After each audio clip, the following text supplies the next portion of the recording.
안녕하세요. 저는 정신건강의학과 전문의 강춘식입니다. 오늘 강의는 조금 무겁습니다. 하지만 꼭 들어야 합니다. 왜냐하면 여러분이 아는 부모님, 이웃, 혹은 바로 여러분 자신의 이야기일 수 있기 때문입니다.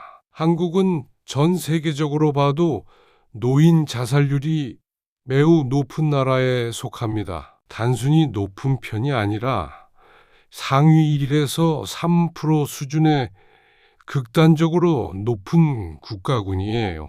팩트 기반으로 정리해드리면 아래와 같습니다. 한국에서 65세 이상 노인의 자살률은 OECD 1위, 인구 10만 명당 40명 이상입니다. 특히 75세 이상으로 가면 그 수치는 50명을 넘습니다.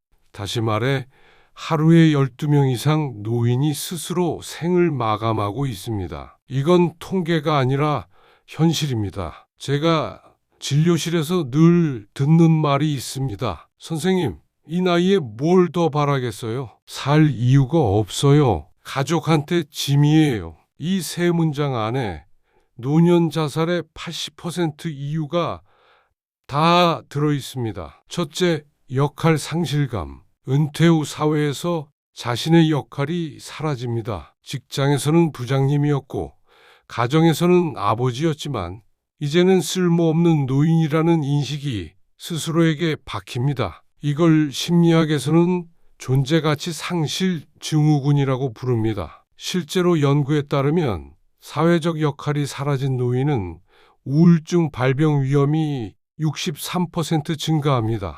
둘째, 경제적 압박. 한국 65세 이상 노인의 절반이 월 소득 100만 원 미만입니다. 노인 빈곤율이 OECD 평균의 3배죠. 돈이 없으면 치료를 미루고 사회활동을 줄이고 결국 고립됩니다. 제가 만난 72세 남성 환자 이모 씨는 퇴직 후 빚을 갚지 못해 가족과도 관계가 끊어졌습니다. 죽으면 빚이라도 없어질까라는 말을 하셨어요. 이건 단순한 감정이 아닙니다. 의학적으로 보면 경제적 스트레스는 뇌의 편도체를 자극해 불안과 충동 조절 기능을 떨어뜨립니다. 셋째, 질병과 통증. 노년층 자살의 35%는 만성질환과 관련이 있습니다. 통증이 계속되면 뇌에서 세로토닌 분비가 감소하고 절망감이 증가합니다. 특히 관절염, 당뇨, 치매 초기 환자에게서 극단적 선택 위험이 높습니다. 몸이 아픈데 살고 싶겠어요? 제가 진료 중 실제로 들은 말입니다. 이건 절망이 아니라 고통을 멈추고 싶은 본능이에요. 의학적으로 본 자살의 과정을 이제 조금 과학적으로 접근해 보겠습니다. 사람이 극단적인 생각을 할 때 뇌 안에서는 명확한 변화가 생깁니다. 첫 번째, 편도체 과활성화, 불안, 공포, 수치심이 강해집니다. 두 번째, 전전두엽 기능 저하. 이건 판단력과 충동 억제를 담당하는 부분인데 노인에게서 점점 약해집니다. 그래서 작은 일에도 그만 끝내자는 생각이 강하게 떠오를 수 있습니다. 세 번째, 세로토닌 감소. 우울증 약이 바로 이 세로토닌을 높여주는 이유죠. 즉, 자살은 단순한 의지의 문제가 아니라 뇌의 병리적 변화입니다. 그래서 저는 환자에게 이렇게 말합니다. 당신의 잘못이 아닙니다. 뇌가 아픈 겁니다. 실제 사례로 본 경고를 하겠습니다. 제가 치료했던 3명의 어르신 이야기를 드리겠습니다. 첫 번째, 김어르신 77세, 남성, 퇴직 후 10년째 혼자 살고 있었습니다. 하루 종일 TV를 보며 나는 쓸모없다는 말을 반복했죠. 결국 식사도 거르며 체중이 12kg 빠졌습니다. 저희 병원에 왔을 땐 이미 심한 우울 상태였습니다. 제가 진료 중 요즘 가장 힘든 게 뭐냐 물으니 이렇게 답하셨습니다. 대화할 사람이 없습니다. 여러분, 우울증의 가장 큰 원인은 외로움입니다. 그리고 외로움은 의학적으로 하루 담배 15개비를 피우는 것과 같은 수준의 사망 위험을 높입니다. 의학적 근거를 보면 은퇴와 사회적 고립은 노인 우울증 발병 위험을 60% 이상 높입니다. 두 번째, 박할머니 82세, 남편이 10년 전 돌아가시고 자녀는 외국에 있습니다. 허리 통증, 당뇨, 불면증이 겹쳤고 1년 동안 병원을 거의 가지 않았습니다. 돈 아깝잖아요. 다 늙어서 뭐 하려고 병원 가요. 이 말 정말 위험한 생각입니다. 그분은 결국 통증과 불면으로 심각한 우울 상태에 빠졌습니다. 그런데 놀라운 건 치료 3개월 후 완전히 달라졌다는 점입니다. 약물 치료와 우울함께 실버 운동 모임에 나가며 다시 웃음을 되찾았습니다. 제가 강력히 말씀드립니다. 괜찮겠지 하고 방치하면 정말 위험합니다. 생명을 위협할 정도입니다. 그래서 저는 항상 강조합니다. 작은 관심 하나가 누군가의 생명을 구할 수 있습니다. 세 번째, 신할머니 70세, 딸이 환자분은 남편과 함께 평생 아들 학원비 대고 결혼 비용 다 대고 자식에게 모든 걸 다 퍼줬죠. 결국 본인들 노후에는 넉넉지 않은 생활을 반복하시다가 우울증이 악화돼 극단적 선택 시도하셨습니다. 자식이 행복했으면 좋겠어요. 그 마음뿐이었어요. 본인들의 삶이 없었죠. 하지만 자식은 평생 죄책감 속에 삽니다. 오히려 부모 원망합니다. 그게 진짜 부모의 마음입니까? 아니잖아요. 자식 사랑 좋습니다. 하지만 자식이 아니라 본인을 먼저 챙기세요. 이게 제 30년 진료 경험의 결론입니다. 부부는 부부끼리 살아남으세요. 자식에게 바라지 말고. 여러분, 제가 병원에서 제일 부러워하는 분들이 누군지 아세요? 부부끼리 손잡고 오는 분들이에요. 서로 챙기고 잔소리도 하고 싸우기도 하지만 항상 같이 있어요. 그런 분들은 자살률이 10분의 1로 떨어집니다. 돈 있으면 어디 가세요? 둘이 찜질방이라도 가세요. 커피 마시러 나가세요. 우리 나이 돼서 뭘 놀러 가냐? 그런 말 하지 마세요. 그 말 하는 순간부터 늙는 겁니다.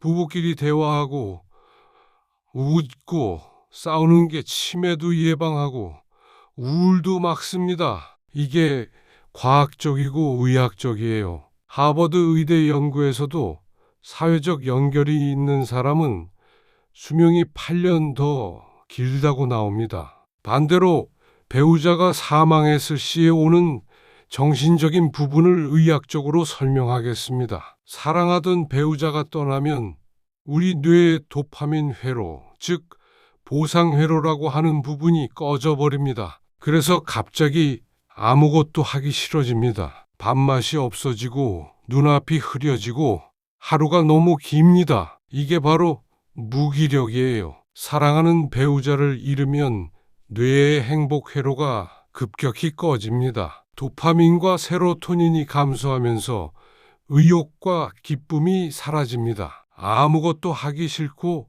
눈물이 나는 건 의지의 문제가 아닙니다. 뇌가 상실을 생존 위협으로 인식해 코르티솔이 폭발적으로 증가합니다. 이로 인해 불면, 심장 두근거림, 식욕 저하 등이 동반됩니다. 이런 상태가 6개월 이상 지속되면 상실성 우울증으로 진단됩니다. 항우울제와 상담 치료로 3개월 내 회복되는 경우가 많습니다. 가장 효과적인 자연 회복법은 햇볕, 대화, 그리고 꾸준한 움직임입니다. 슬픔은 약해진 마음이 아니라 회복 중인 뇌의 신호입니다. 사랑을 잃은 당신의 뇌는 다시 행복을 기억하도록 치료가 필요합니다. 이 상태가 2주 이상 지속되면 상실성 우울증, 6개월 이상이면 복합 애도장애로 진단합니다. 치료는 항우울제와 상담 치료가 기본이며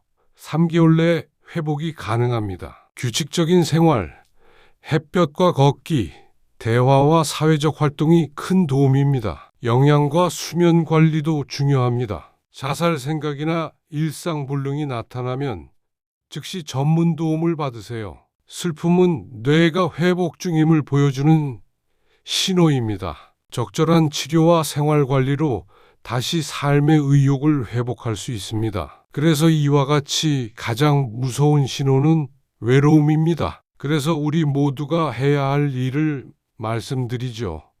이제 가장 중요한 부분입니다. 가족이나 이웃 중 이런 말, 이런 행동을 보인다면 즉시 대응해야 합니다. 그냥 없어졌으면 좋겠어. 그냥 아무것도 하고 싶지 않아. 그냥 피곤해. 그냥 이유 없어. 내가 죽어도 아무도 모르겠지. 혹은 갑자기 정리하거나 선물을 돌리는 행동. 평소보다 말이 줄고 방에만 있는 상태. 이건 모두 자살 예고 신호입니다. 특히 노인은 죽고 싶다보다 이제 다 귀찮다. 나는 짐이다로 표현하는 경우가 많습니다. 절대 가볍게 듣지 마세요. 그럴 땐 이렇게 말해야 합니다. 괜찮아요. 지금 너무 힘드셨죠?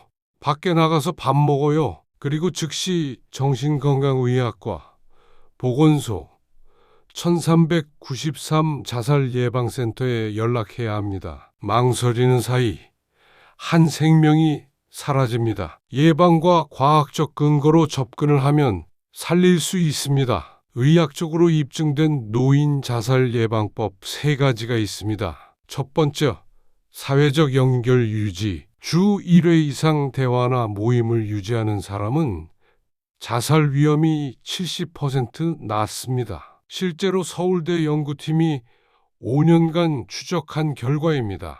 두 번째, 통증 및 질환의 적극적 치료. 통증이 조절되면 뇌의 우울 회로가 안정됩니다. 이 나이에 치료해서 뭐 하냐는 말, 의학적으로 틀린 말입니다. 세 번째, 감정 표현 훈련. 감정 억제는 우울증의 연료입니다. 힘들다, 외롭다, 무섭다 이런 말을 꺼내는 게 생명을 지키는 첫걸음입니다. 우울한 노년 다시 힘차게 살아나가야 합니다. 여러분, 인생이 지치고 허무할 때 그건 나이가 들어서가 아닙니다. 뇌가 멈춰 있기 때문입니다. 노년 우울증은 단순한 기분 문제가 아닙니다. 뇌 속 도파민, 세로토닌이 줄어들어 의욕 자체가 사라지는 질병입니다. 그런데 중요한 건 이건 치료와 습관 변화로 충분히 되돌릴 수 있습니다. 다시 한번 말씀드리지만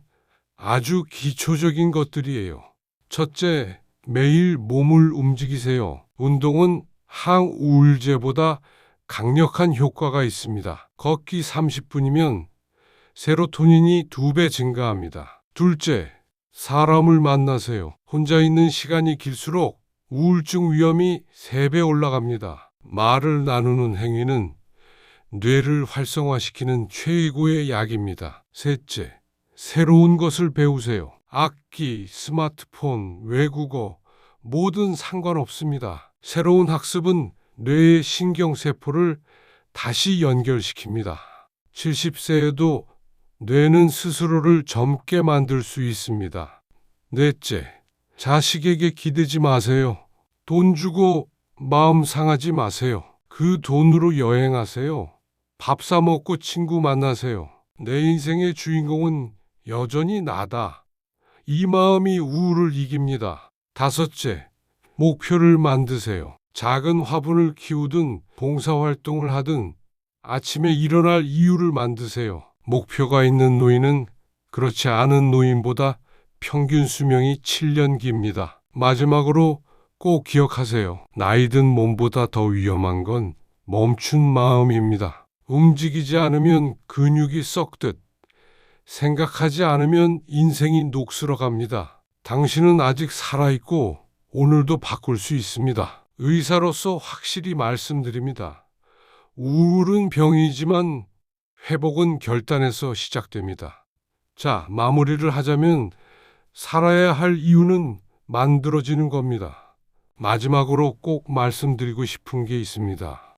살아야 할 이유는 찾는 게 아니라 만들어지는 것입니다. 자녀가 주지 않아도, 사회가 몰라줘도, 내가 나를 돌보는 순간 생명은 다시 시작됩니다. 혹 만약 내가 집도 없고 돈도 없고 가족도 없고 생존의 위협을 받고 있다면, 그런 상황이라면 정말 인간적으로 버티기 힘들죠.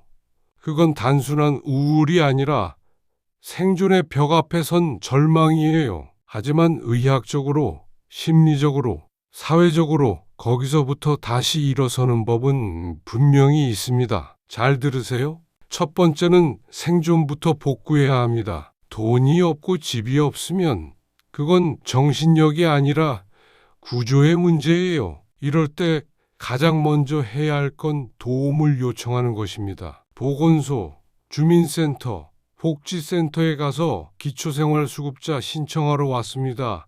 한마디만 하세요. 이건 자존심 문제가 아니라 생명을 살리는 행동입니다. 욕설이나 감정 대신 진짜 현실적으로 버텨야 합니다. 두 번째, 잠자리와 식사부터 확보하세요. 여러 단체들과 정부의 도움을 받으세요. 하루 3끼와 잠자리가 해결되면 뇌의 공포 반응이 잦아듭니다. 잠을 못 자면 코르티솔이 폭증해 우울이 심해지고 판단력마저 무너집니다. 따뜻한 밥 한 끼, 공공 쉼터라도 좋습니다. 이게 치료의 첫 단계예요. 세 번째, 사람과 연결되세요. 나 혼자 살아 뭐하냐는 생각이 가장 위험합니다. 복지관, 교회, 자원봉사센터, 무료급식소, 그 어디든 가세요. 대화가 시작되는 순간 뇌의 외로움 회로가 꺼집니다. 말 한마디 나누는 게 생존의 스위치입니다. 네 번째,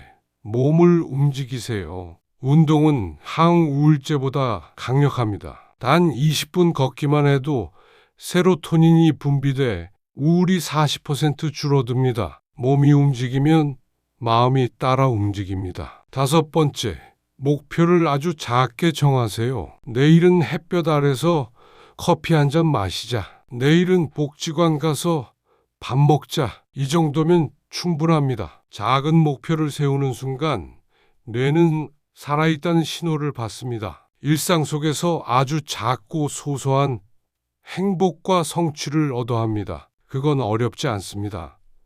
여러분이 움직이고 주변에 도움을 요청하면 순차적으로 해결할 수 있는 일입니다. 제가 예전에 80세 환자분께 물었습니다. 지금은 뭐가 제일 좋으세요? 그분이 웃으시며 이렇게 답하셨어요. 아침에 눈을 뜨면 오늘도 커피 한 잔을 마실 수 있다는 게요. 그 작은 기쁨이 생명을 붙잡습니다. 여러분, 오늘 강의 기억해 주세요. 우울증은 치료됩니다.